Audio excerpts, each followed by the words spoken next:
Hello everybody, and welcome to another match of StarCraft 2. I'm your host, Big Blue Firebat, but enough about me, let us get into the game.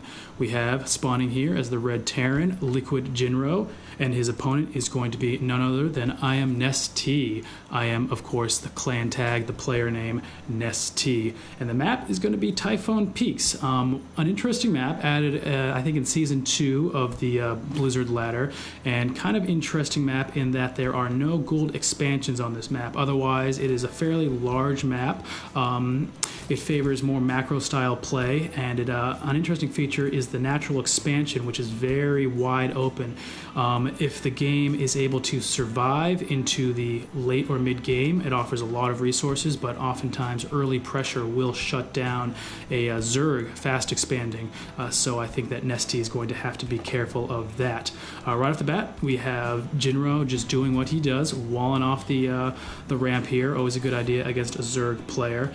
And in these spawn positions, I would say that neither race really has much of a huge advantage.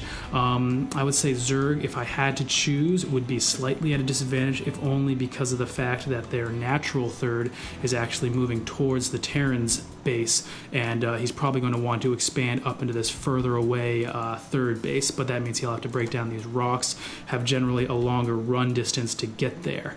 So otherwise, fairly even match. We have Jinro just setting up his wall off, putting his barracks there, and NesTea going with a very standard play. He has a hatchery coming in, hatchery before spawning pool or extractor. Looked like it was a 15 hatch, and he's actually droning back up to 16 drones. It's a very economic build, very greedy, slightly unsafe, I would have to say.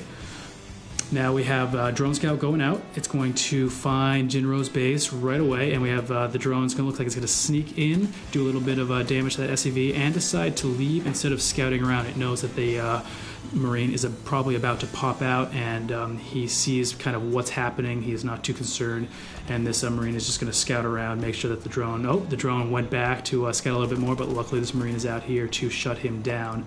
And we got a little bit of a drone chase, bit of a juke there, and it looks like this drone is going to get away safely.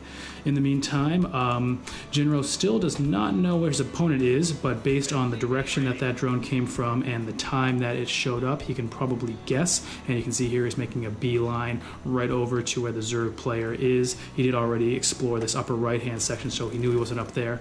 Process of elimination, probably put him down here. We got a bunker going down for Jinro, and it looks like we're going to need hopefully a couple more drones for NesTea. Here they come, chasing away that Marine. We got 5 drones chasing the Marine, and a couple drones over here going to be attacking that SCV, I hope so, but he is really stuck up with the micro here. Now a second Marine joining his buddy, and this is the early pressure I was talking about. If NesTea does not deal with this perfectly, and cause all kinds of problems, but it looks like he did. A couple of Zerglings are out, and between these drones and the Zerglings, this early pressure is going to get completely nullified. Jinro is aware that he will probably not come out ahead in any engagement over there, and he wants to save as many Marines as possible. He killed, I think, 1 drone. Yep, so 1 worker killed is 1 worker killed. That puts him at his advantage so far in the map. And now we have Jinro heading out. And in the meantime, we have NesTea heading out with his Zerglings. In the meantime, we have Jinro swapping over. He built a reactor for his barracks, and now he has a factory producing 2 Hellions along with a command center. And we have a tech lab going down for this barracks, so we might see a Hellion stim push coming out. And now these Hellions are just about to pop out, and the Zergling's going to see the factory with the reactor, and we have another tech switch going down for Jinro. He is just getting all kinds of confusion over here, and it looks like we have a research coming up. I can only assume he's going to be researching something out of that tech lab. Oh, we got a siege tank coming out, so I bet you siege mode is going to be showing up, and this Zergling managed to get away, and now we have Hellions, SCVs, and those initial Marines coming out. Going to put a little bit more pressure on here. I don't expect this to do a whole lot of damage unless NesTea really drops the ball, but what this does is it forces the Zerg player to create more Zerglings instead of drones, using those larvae for army instead of economy.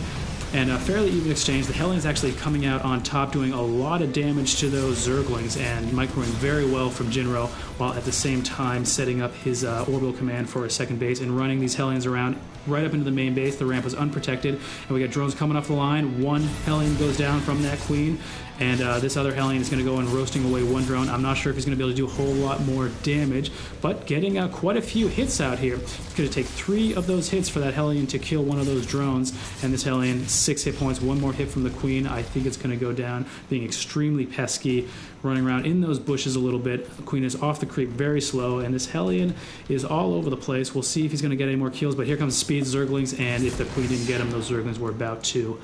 So good harassment. Another couple of drones killed, 1 more worker killed.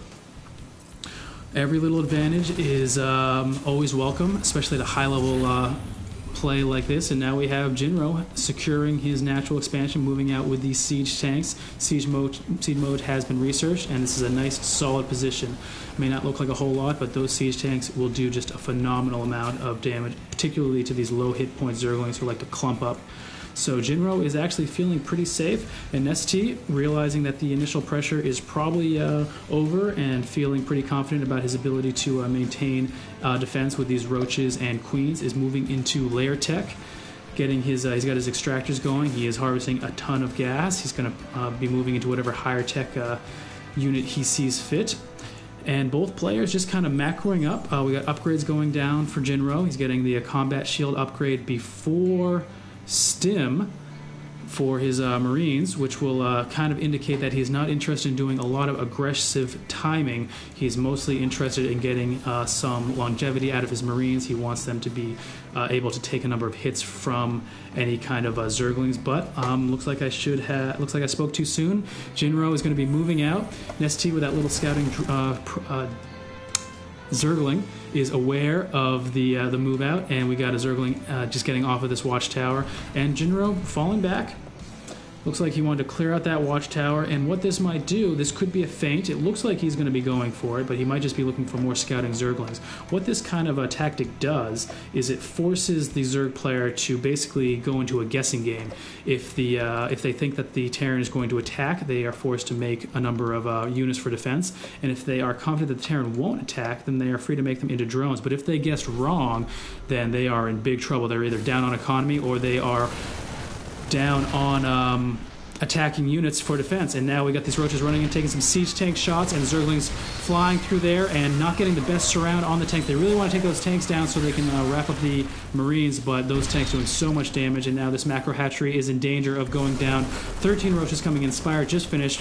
Glial reconstitution for those roach speeds, and now we got Marines with combat shields. Siege tanks setting up on a position here, and the scan has gone down, getting rid of a lot of creep tunes. The creep is not receded yet, but Jinro does not care. He is here, he is rocking out, and now here come a drone off the line. Queens getting into the action, more roaches, and these Marines with the combat shield are really paying for themselves. Bit of a miss micro there, chasing that queen out, causing the roaches to do a lot of damage, but here comes another pack of Marines reinforcing. One siege is going to go down, the other siege tank is going to go down, but there are 2 more in the back. The siege tank about to siege up, more Marines go down, and these siege tanks are just paying for themselves. They are doing so much damage, but we have 28 Zerglings coming out for IMNesTea. He's going to lose probably an Overlord. We'll see if that goes down, but with this paltry force of siege tanks and Marines, I think these Zerglings are going to clean this attack up. So great defense by IMNesTea, very strong opening pressure. I would say that the first part of this battle was definitely won by Jinro, but IMNesTea was able to take down enough of those siege tanks to give himself an advantage in the second half. And now we have Jinro just hanging out. He is teching up. He's getting another command center going down. Let me see if I can find that right there. Front door. He wants to... The reason for this placement, I think, is that he wants to force any Zerglings that come in to funnel into this little situation here.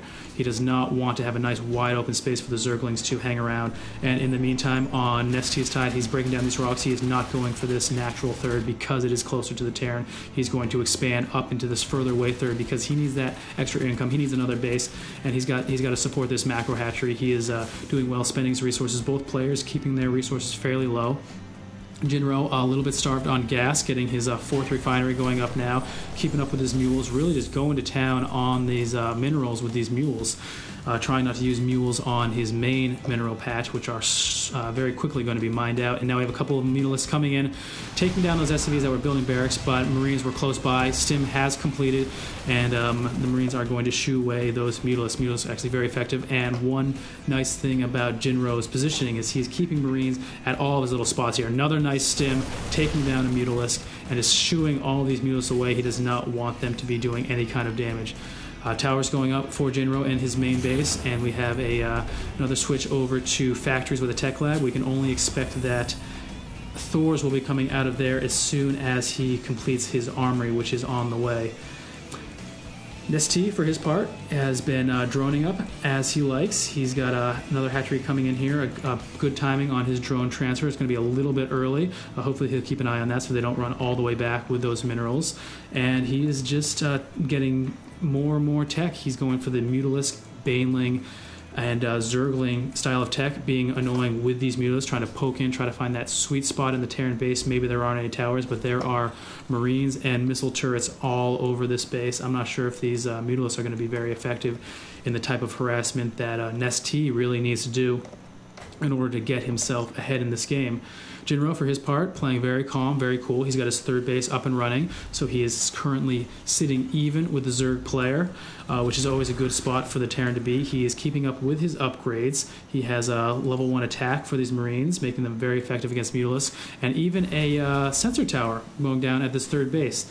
This sensor tower is in a very nice central location. It's going to basically cover this entire walkway here, so if any Zerg units are going through there, he's going to be aware of them, and by virtue of that, he is able to spot those Mutalists before they get in and do any more damage, running in a group of Marines, shooing those Mutalists away. And this sensor tower is going to probably pay huge dividends in StarCraft 2. Information about where your opponent's army is as important as Vespian gas or minerals or even your own macro. I would say that information is probably the most important resource in the game. Now we have these Mutalists staying outside of the range of that sensor tower, trying to sneak around to go into this the side of this base here, the natural expansion. And these Marines are moving out, and there's even I saw a medevac being loaded up for a drop, but nope, these Mutalists forcing the Marines to run back.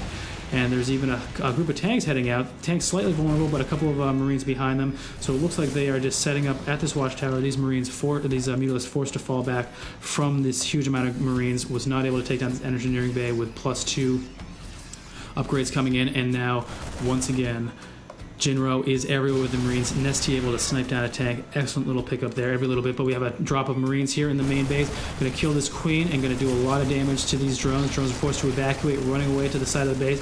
IMNesTea's army running back here. Zerglings and Banelings coming in to clean this up. More Mutalists hatching, but going for the trying to kill the Spire. Unable to finish it off, and it looks like this is going to be cleaned up. At the same time, we have a bunch of Mutalists. Looks like about half of those Mutalists were killed running into that group of Marines. That is bad news for IMNesTea. Really, the key in Zergling, Baneling, Mutalisk is keeping those Mutalisks alive, keeping them harassing until you just have so many of them that the Terran player is unable to deal with them. Once